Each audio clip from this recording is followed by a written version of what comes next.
So ahangaha ndi muri kubona hakurya murabona ukuntu hasa neza, hari umuyaga mwinshi, abantu babaye ikirorirwe cyangwa se abantu babaye muri za gishwati, ndumva mwaragiye mwumva umuyaga waho. Hano rero ni kwateye, nuko nta nka zihari, ariko iki ni igikuyu, urabona ko cyatangiye kumeramo n'uruzi. Iki ni igikuyu, murabona hakurya naho ni igikuyu. Hano ni mu bahinzi n'aborozi, ndi mu gace kaho bahingamo ama apple cyangwa se abahinzi b'ibirayi, bose nahangaha babarizwa. Hano naje mu cyaro, iki ni icyaro cya hano muri Canada.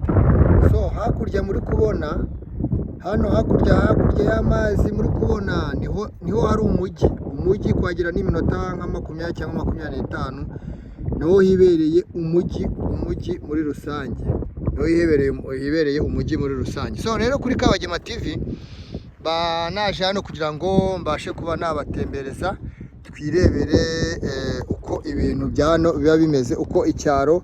Hari igihe abantu yenda baba batazi ese ibyaro bya hano biba bimeze gute cyangwa biba biteye gute.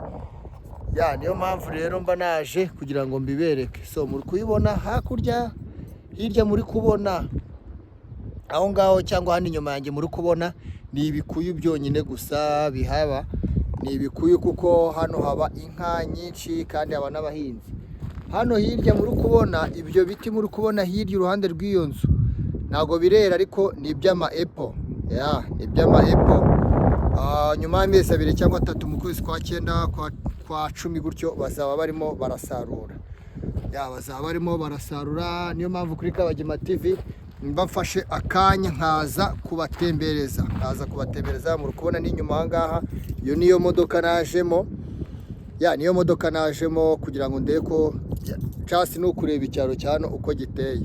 So ngiye rero ndabakunda kuri Kabagema TV. Bye bye, ciao, Imana ibarinde.